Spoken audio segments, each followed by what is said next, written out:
Family রান্নাঘর থেকে আমি পুষ্প। দেখুন আমি এখানে 500 খাসির মাংস নিয়েছি। আমি একটু নতুন ধরনের মাংস রান্না আপনাদের দেখাচ্ছি।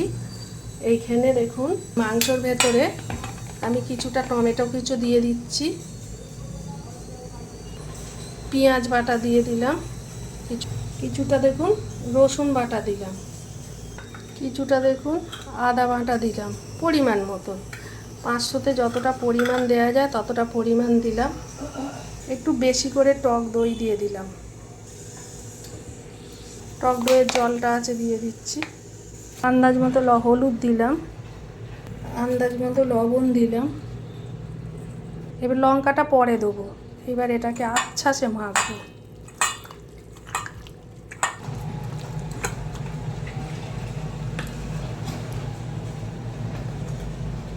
আমি সমস্ত কিছু দিয়ে মিশিয়ে রেখেছিলাম। এর মধ্যে এখন আমি পেঁয়াজ কুচোনো আর কাঁচা লঙ্কার লালটাকে মিশিয়ে রেখে দিয়েছি। এই রান্নাটা করব আমি, তেল দেবো না এটাতে।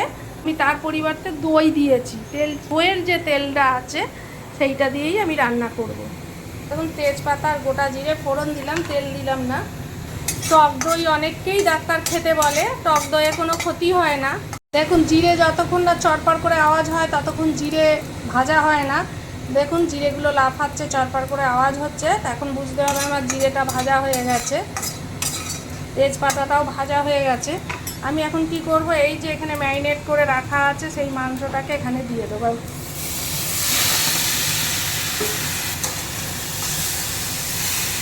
এক বিন্দু মাত্র কিন্তু আমি এতে তেল দিইনি, সামান্য তেলও দিইনি। দেখলেন শুকনো শুধু দইয়ের ওপর এটা আমি রান্না করব।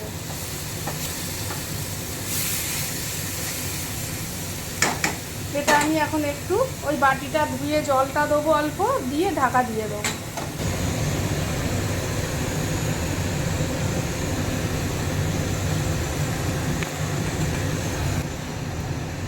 আর কিচ্ছু দেবো না, এটা এখন আচ্ছা সে কষা হবে। আর পাশে গরম জল ফোটাতে দেবো, পরে গরম জল দেবো। এই দেখুন আমি এখন ঢাকা দিয়ে দিলাম। আমি এটা আলুগুলো করে দিলাম। দেখুন কত জল বেরিয়েছে, দেখেছেন? এক ফোঁটা তেল ছাড়া শুধু দইয়ের ওপর রান্না হচ্ছে খাসির মাংস। দেখুন মাংসের ঢাকা খুললাম, দইয়ের সমস্ত জল বেরিয়ে এইবার এটাকে আমি কষবো। এখন এতক্ষণ দইয়ের জলটাতে এটা সিদ্ধ হলো, এইবার এটাকে আমি ভালো করে কষবো। খাসির মাংস হতে এমনি খুব সময় লাগে, ভালো করে ভাজা ভাজা করে নেবো। এটাকে খুব কষতে হবে, মশলাগুলো নইলে মশলার গন্ধ ছাড়বে। মাঝে মাঝে একটু করে গরম জল দেবো,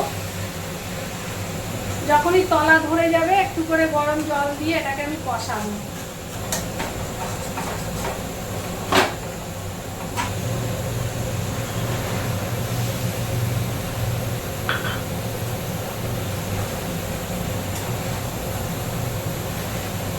দেখুন শুধু দইয়ের ওপর রান্না হচ্ছে খাসির মাংস, শুধু দই। কিন্তু খাসির মাংস তো জানেন সিদ্ধ হতে খুবই সময় লাগে। একটু কুকারে দেবো, পাশে গরম জল করতে দিয়েছি, এই গরম জলটা এতে ঢেলে দেবো। দিয়ে আমি 4টে সিটি দিয়ে হাওয়াটা বার করব না।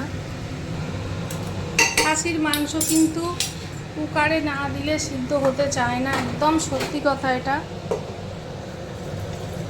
দেখুন কুকারে খাসির মাংসটা দিয়ে দিলাম, 4টে সিটি দেবো, দিয়ে হাওয়া বার করব না, রেখে দেবো, দিয়ে তারপর নামাবো।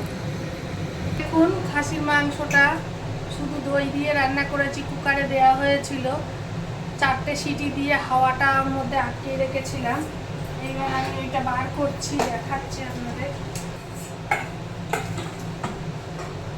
তেল ছাড়া শুধু টক দই দিয়ে খাসির মাংস রান্না করলাম। আপনাদের কেমন লাগলো আপনারা অবশ্যই রান্না করবেন, খাবেন। যদি ভালো লেগে থাকে শেয়ার করবেন, আমাকে অবশ্যই জানাবেন যে তেল ছাড়া শুধু দই দিয়ে খাসির মাংসটা কেমন হলো।